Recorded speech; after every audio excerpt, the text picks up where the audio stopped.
Hi everybody, welcome to another video.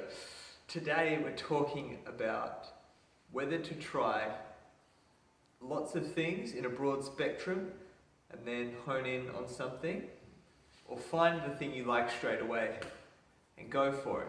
So in terms of the topic, it's going to be about sort of travel and living. Now, I finished school when I was 18, and then I had a gap year in England for 1 year. So I worked at a school in England for 1 year. Here's a really quick video from that gap year. So Julius, I was down at Iceland. Don't give me that look.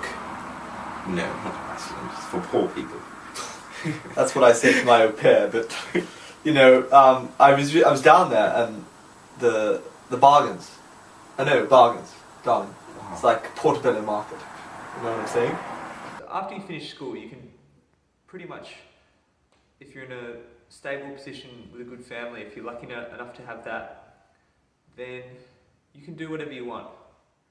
And taking that gap year is sort of like trying a little thing. It's taking a bit of time off. It's experiencing a new environment, a new culture, living in another country. And what that enabled me to do is to realize that I like traveling and I like living overseas. Granted, I got halfway through the year and got a bit homesick, but that was definitely the thing that I sort of sparked my passion for traveling, but realizing that I can do it in my own way rather than, you know, the traditional backpacking hoo-ha.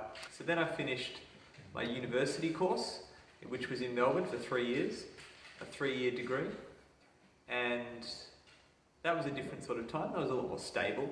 There wasn't as much travel, still got away once or twice. But I guess you would consider that sort of the normal from the situation I've been brought up in, to go to uni and then get a job after that and build your career. So there are so many other options. You don't have to take that option. Instead of going to university, you can travel from the start. And I guess what I'm saying is it better to live in lots of places for a short amount of time, or is it better to live in one place for a long amount of time and build a base?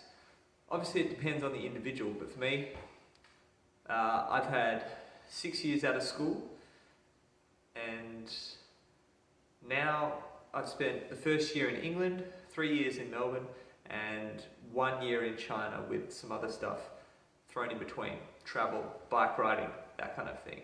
And now I'm going to Hong Kong. So it's going to be, out of the last maybe 7 or 8 years of my life, in 2 years' time, I would have spent more time outside Australia than inside Australia, which is pretty crazy. And I think it's really good to sample lots of cultures, but to actually live in a country for about 6 months to a year. Let's say 3 months or more to really get some sort of feel. I think that's a really good way to experience. Get to know the people, get to know the foods, get to know what you like about it, what you don't, and sort of get acquainted with where to go. Comparing this to a lot of my friends from school who have, you know, largely done the work, the uni, then go on holiday for, I don't know, maybe a long time, maybe a short time, but then come back to the base. The stability's there, but for me, I need a longer time of interacting in another culture. I love Australia, the weather's great, except for today. The air's fresh, there's a lot of space, which I like. But something about being in a different place is very stimulating to me. So there's another video. Let me know what you think. Do you like having a stable base, or do you like to move around a lot more? Where do you fall in the scale of travel versus structured living?